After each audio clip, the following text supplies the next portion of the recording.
Sure, let's do another Q&A. We'll do it. Hi guys, welcome to another Q&A video. It's me, Vivian Panka. I'm an actress and performer, and also I do YouTube sometimes. I also have a podcast called Dressing Room Diaries. The first episode is now out, so check it out. I'm gonna do a Q&A. I asked you guys to ask me some juicy questions, and you guys came through. Okay, so just for a little bit of background, right? I'm in a show called Dear Evan Hansen. I play Alana, and it's a UK tour, which means we tour around the country and we stay at different houses all the time. And what we call those houses, whether that's your hotel, Airbnb, or you're staying at someone else's house, the British theater community refers to them as digs. So if I talk about digs, that means it's just the house that I'm staying at. Let's get into it. So Shannon XOXOO asks, what's the worst digs you've ever stayed in or any tour you've done? Wait, hold on. Do you mean the worst digs on any tour? I'm just gonna go with worst digs on any tour. First of all, something about me. I wouldn't call it bougie, but I like my places nice and sorted. I like to stay in nice places. I'd rather spend the full amount of money that we get each month. I'd rather spend that money than save some of it and then stay in a shithole. I think the worst digs are yet to come though. I'm staying at like some weird house in Wolverhampton, but I'm so over budget on this one and next week that I was like, well, I kind of probably should go for a cheaper one. I've never really had like major drama. I've heard some horror stories from people who were staying in houses where the hosts were creeps, and it was just horrible and awful, and I don't think any actor should go through that. That's a whole different story, but it's like, no. And I like to never put myself in that position ever in my life. So let's just talk about the best digs. Last week in Canterbury, we had some beautiful digs. It didn't have a dishwasher, minus points for that, but everything else was just absolutely stunning. These digs are really nice. I'm staying on my own. It's like a studio apartment. So there's a bed over there, and then this is like the living room area, which is really cute. There's a television, there's a dining table, and then there's a kitchen and the bathroom and like a huge closet, which I love because I like to unpack. When I go on tour, I unpack. So usually, definitely if I'm staying for 7 days, I will unpack. It's crazy, but it's just that feeling of being at home, because being on tour and literally grabbing everything from your suitcase, that just makes me so sad. Anyway, love these digs. Hopefully next week will be gorgeous. So this is my friend Kingdom. He asks, so when are you doing this concert? So as some of you guys may know, I am very motivated in 2025. Not even motivated, I just want to do things that I think are scary, that are hard. I'm currently planning an event. Can I talk about it yet? Probably. It was something I wanted to do for a long time, and then I just decided to do it. I find concerts scary because you have to sing. I know it's my job, but it's kind of like you just have to sing like all night. Like, scary, right? But then some people convinced me to do it, and now I'm actually working on getting that started. I had two conversations about it today with venues and with my director, Michelle. So that's really exciting. And Kingdom is actually an actor and a composer and a writer. Like, he does everything. It's super, super impressive. And I said to him, if I do this concert, shall I sing one of your new songs that you wrote? And based on his question here, he seems to be keen to work together. So that should be freaking exciting. So if by the time this video is out and I have a date, then this is the date. Congratulations, Vivian, in the future, you did it. When I have this concert, I hope that I will see you all there. Oh my God, super exciting. Dream come true. Really hope I can make it happen in 2025. Diane M 1997 asks, any TV series, current or finished, you would love to act in? Ha! So many. I would love to be in Brooklyn Nine-Nine. I know it's done, but that is my favorite TV show in the whole world. Brooklyn Nine-Nine, I mean, I talk about it in every video. It's my favorite show. If I could ever, work with these guys, I would, probably scream, cry, and throw up. So that would be my answer to that question. Lucy WH6 asks, have you had your first stage kiss? Who, what, where, and how? I love that. That makes me feel like I'm young again. Funnily enough, in none of my professional work, I've ever had to kiss anyone on stage. I think that's crazy. I did have to kiss one of my best friends. It was like this thing that we did. It was like Legally Blonde. I was Vivian. I am still Vivian. I played Vivian and it was Warner and we had to like make out and it was horrible because he's my friend and it wasn't great. But yeah, that was in uni. And yeah, sorry, I clearly am traumatized by that. Have you ever not got along with a cast member in any show? Yes. Yes, twice. Not everyone can be your friend. That's all I'm gonna say. Like, not everyone can be your friend. And that is so normal. Like, everyone has like different lives and different perspectives. What I'm gonna say though is on Dear Evan Hansen, I get along with everyone. Like, it's weird. I usually like am fine. Everyone's like always fine. And then you have like some really good friends and stuff. And like some people that I'm still friends with to this day from all of my previous jobs. And those are actually the most wonderful things that you'll remember. Dear Evan Hansen it's just honestly the best group of people. And I don't have to say that. There's nothing wrong with that not being the case. And obviously there are different personalities, but just as a whole, we have so much fun. Like, it's crazy.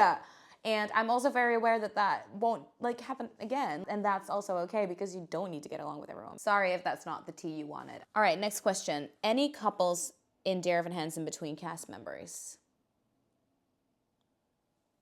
The tea. I'm joking. No, there's nothing. Almost everyone is in a relationship. No one's romantically interested in each other and it's extremely calm. So boring. How is this going to be a juicy Q&A when I have no juice? Apple juice. Apple juice. Yeah, no relationships except obviously me and Will, or well, me, like Vivian, and his character, Chad, are probably deeply involved. But don't tell anyone because Chad, I feel like, has a couple of side chicks. I love Chad and Chad loves me back, but only some days of the week. That's all I'm gonna say. Worst experience you have had in the industry? I mean, there's a couple of things. There's one of the theaters that we worked at has a lot of issues, and I'm not gonna go deeply into it, but all I'll say is there was so much dust in that theater that people got ill. That's all I'm gonna say. Listen, it's true. Clean the buildings. Costumes were like in the toilet and people would go to the toilet there and then the costumes were in the toilet. I think that was like the worst thing. It was a lot. It was a lot. And I will say, never again. Never again. Grateful for the good times. Genuinely grateful for the good times. But that building was disgusting. Disgusting.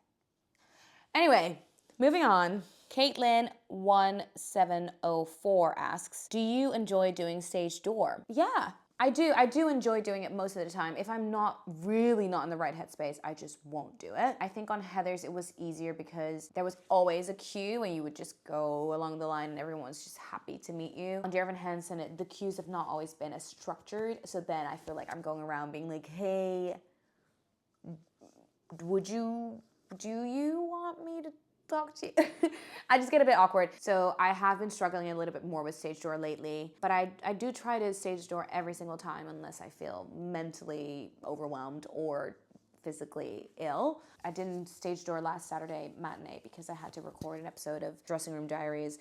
So then I didn't do it. So obviously, like, for work reasons, I might not do it, but I do actually enjoy it. And I think it's lovely to meet all of you. I absolutely don't think it's an obligation. And there is a lot of drama that has gone on when it comes to stage door. It's certain people who are not respectful of actors. And honestly, it's 1%. Most people are so lovely. When I didn't stage door last Saturday, someone messaged me and they were like, oh, I'm sad I didn't see you, but like, you were great. And I was like, oh, I'm sorry, I had to record an episode. And she was like, don't apologize. Like, it's not part of your job. That is very true. And thank you for like acknowledging that. And obviously, like, next time I will try and see her. I do enjoy meeting you guys. It is important to me, but in the same breath, we have our own lives. And if I need to run for a train, which has happened before, I will run for my train because, you know, home life is also really important. But yeah, I do enjoy it. I do enjoy it. Thanks for your questions. Funniest on stage mishap. I can tell you about the time where the Heather's reveal went wrong and I had one sleeve on my hand and I went like this and Eleanor was jumping to get this sleeve off of my arm. I can tell you about the time that I was so late for the Heather's reveal that I was still putting on my skirt as the doors were about to open and I stressed Maddie out like nothing else. I can tell you about the time that Ryan and I cracked up so hard that we couldn't look at each other anymore in a very serious scene. This happened like last week. It was so funny. But I'm gonna tell you about something that happened, not to me, but I was there and it's actually gruesome. I thought that would be better to do that instead. So when I was on 9 to 5, something happened. So I don't know if you guys know 9 to 5, but there's this song that a character called Mr. Hart is a part of. And he is part of a dream. So he has a quick change behind this huge bookshelf. And the inside, it turns, and so he comes through the door with like loads of smoke and everything. The person singing the song, the character is called Roz. She is on the couch, legs akimbo, or spanking her bottom, something really funny. And then Mr. Hart walks in his normal outfit and is like, what's going on? The person playing Mr. Hart walks through the door. He has been doing this for ages. Walks through the door, stops the door with his hands like this. And like I said, it spins quite quick. So it spins and he stops it every night, every night, every night. This one night he spins it. It sliced the top of his finger right off. Yes, this happened. And so the woman playing Roz at the time was like, duh, whatever she's saying, da, da, da, da, spanking her bottom, and then usually Mr. Hart comes in. He obviously didn't come in. He ran off stage because his finger was ripped off his hand, and she was just on stage like, in lingerie, might I add. Eventually, she was taken off the stage by stage management, and he had to go to hospital, and now he has no fingernail. I don't think you expected that story, did ya? Gruesome. Okay, I'm gonna end on this question because everyone is asking me this. It's not at all juicy, but everyone wants to know. Is getting into a professional drama school a main thing you need? I don't think I'm the one to truly speak on this because I did go to drama school. I say this, but actually I didn't go to a drama school that meant anything in this country. So I'm gonna say no. You don't need to go exactly to one of the main drama schools in the UK to get work. I think it might make it easier, but also the amount of people that graduate every year, not all of them are gonna be in work either. So I guess it's just that thing of you have to have natural talent, you have to have luck the same way that everyone else does. I believe there are ways to work in this industry without going to drama school. 100% there are. And then for me as well, like I know a lot of people who came to the UK, who were in Holland, studied in Holland, came to the UK and did a master's degree, and then you have an agent showcase and that's how they got their agent. But I didn't do that, so I don't think it's necessary per se. If you are good, you bring something else to the table. And most of all, if you are lucky and you can create luck for yourself, sometimes too. Going to drama school for me was definitely necessary. Like I learned loads of vocal technique and I gained a lot of confidence at drama school. So for me, it was worth it. Saying that, universities here are like 10, 12 plus K a year. So I'm not gonna be the one to tell you to spend that much money, but I had a decent time and I think it did help shape me to become the person that I am today. And also if I went straight into work, I would have been too young. I was like 16. I don't think I would have thrived in this industry at that age. I needed to gain confidence first. All right guys, thank you so much for watching. I hope this was fun. I have said things that I might have to edit out, but I hope you enjoyed that little peek into the industry, that little peek into my life. If you want to watch my previous Q&A, I will put it somewhere here. And I just want to say thank you so much for watching. All the things I said about like the goals that I want to reach this year are with you, for you, and because of you. I am so grateful for every single person who subscribed to my channel. It's been a dream of mine to have a YouTube channel where we can just chat to each other and create cool things. So thank you so much for watching my videos and for listening to my podcast. It means so much to me and I am super grateful to you guys. Let me know in the comments what video you would like to see next and I'll try and make that happen. If you like this video, please give it a like and subscribe and I'll see you next week with another video. Love you. Mwah. Play the outro, maestro.